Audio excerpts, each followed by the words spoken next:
정의당 대표는 김종민입니다.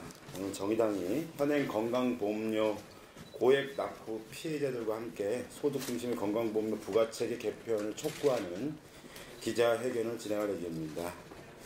오늘 기자회견에는 천호선 당대표께서 사안의 엄중함을 가지고 오늘 자리에 함께 하셨는데요. 먼저 건강보험료 부가체계 개편 중단에 대한 규탄 및 개편에 대한 필요성에 대해서 정의당 천호선 대표께서 먼저 말씀하시겠습니다. 예, 저는 오래간만에 내려왔습니다. 야권 재편 때문에 내려온 것이 아닙니다. 어쩌면 더 우리 삶에 직결되는 건강보험, 서민의 삶과 건강에 직결되는 건강보험 부가체계 개편안 백지화에 대해서 말씀드리러 왔습니다. 건보체계 개편 포기는 박근혜 정권이 서민을 위한 정책을 펼칠 손톱만큼의 의지도 또 용기도 없는 정권이라는 것을 적나라하게 보여주었습니다. 정의당은 이번 조치가 단지 정책 하나의 후퇴가 아니라 이제 이 정권에 더 이상 서민들이 기대할 것이 없다는 것을 선언한 것이며 비정상의 정상은 말뿐이고 스스로가 비정상 정권임을 자인한 것이라고 주장합니다. 이번 건보체계 개편으로 보험료가 더 늘어날 가입자들은 45만 명 수준이었습니다. 여러분들 잘 아시겠습니다만 근로소득 말고도 금융소득이나 연금소득 같은 또 다른 소득이 있거나 피부양자라는 이유로 종합소득이 있으면서도 보험료를 내지 않고 있던 고소득층이 대부분이었습니다.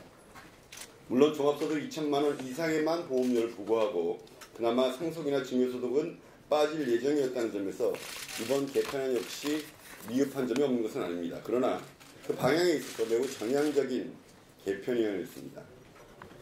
지역가입자 1,500만 중 1,000만 명이 정당한 부재 혜택을 받게 되어 있었습니다. 그럼에도 불구하고 정부는 45만 명 고소득층의 부담이 늘어난다는 이유로 개편안을 아예 백지화해버렸습니다. 기획단에서 제시한 개편안을 부담스러워하다가 결국에는 연말정산 파동을 빌미삼아 아예 백지화해버린 것입니다. 정부가 여론 때문에 허겁지겁 내놓은 처방이라는 것이 상반기 중 연소득 500만 원 이하의 지역가입자에게 건보료 부담을 줄여주겠다는 것입니다. 그러나 이것은 최대 1조 원에 달하는 건보료 수입 감소가 발생하게 되어 있고 이는 감당 불가능한 일이기에 이는 개선이 아니라 건보체계 자체를 무너뜨리는 무모한 발상입니다. 이번 파동의 배후에는 곤두박질 치는 지지율에 당황한 청와대와 새누리당이 그 배후에 있습니다. 체험하지 못한 혜택에 대해 서민층은 입을 다물게 하고 자기 정권을 끝까지 지켜줘야 할 소수의 부유층과 고소득층의 반발을 막으려 건보 개편을 백지화한 것입니다. 박근혜 정권은 갈팡질팡하면서 최소한의 국가 운영 능력도 상실해가고 있고 결국에는 서민 무시 정권의 본질을 있는 그대로 드러낸 것입니다. 우리 정의당은 오늘 매우 비상한 각오로 이 자리에 섰습니다. 이 기자회견을 또 준비했습니다. 비정상적인 건보료 부가체계를 그대로 유지하려는 것이야말로 대통령이 말하는 적폐 중의 적폐입니다. 오늘 그 적폐로 고통받고 있는 분들이 직접 증언하기 위해 나오셨습니다. 오늘의 증언들은 바로 서민 여러분의 현실입니다. 우리는 정부가 소득 중심 건보체계 개편을 원안대로 재추진할 것을 엄중히 요구합니다. 만약 그렇지 않을 경우 정의당은 서민들의 분노를 모아 건보료 부가체계를 바로잡는 데 총력을 다할 것입니다. 송파 새 모녀 사건이 우리 사회의 건강보험료에 대한 커다란 의문을 던졌습니다. 많은 국민들이 가슴 아파했습니다. 한 달에 내고 있었던 건강보험료는 5만 원이 넘습니다. 이번 중단된 정부가 포기한 개혁안에 이르면 송파 새 모녀가 개혁안에 따르면 16,000원의 건강보험료를 내기만 하면 된다는 것이었습니다. 너무나 안타까운 현실입니다. 여성 1인 가구 그리고 40, 50대 여성 가장들이 건강보험료로 인한 부담을 엄청나게 지고 있습니다. 예, 저는 노년유니온 부위원장 김병국입니다. 저희 조합원 중에 조그마한 집 한 칸 가지고 있다고 70이 넘은 노 부부가 사는데 의료보험료가 13만 5천 원이라는 게 이게 말이 되는 소리입니까? 기초연금 20만 원 타는 중에 방세 25만 원 내고 예, 보험료 13,100원을 내고 또 주민세도 꼭 물어야 되고 저희들은 뭘 먹고 살으라고 이렇게 해주는 겁니까? 그런데 이렇게 비참하게 만들어야 되는 게 정부입니까?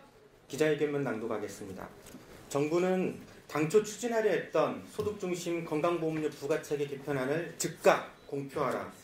정부는 지난 1년 동안 소득중심 건보료 부가체계를 개편하겠다는 취지의 부가체계 개선 기획단을 운영하였다.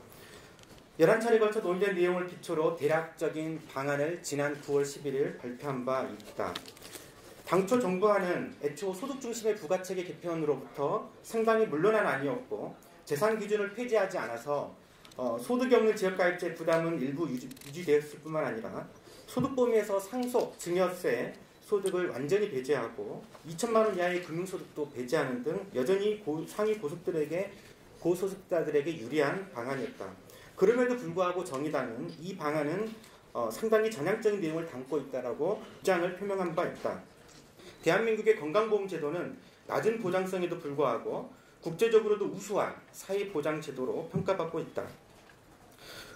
국민건강보험료 부담체계를 개편하는 것은 이러한 건강보험의 긍정성을 강화하고 소득 배분의 누진성을 강화하는 데 중요한 역할을 할 것이다. 이와 함께 정의당 역시 건강보험법 개정을 통해 이에 대한 해법을 내놓을 것이다.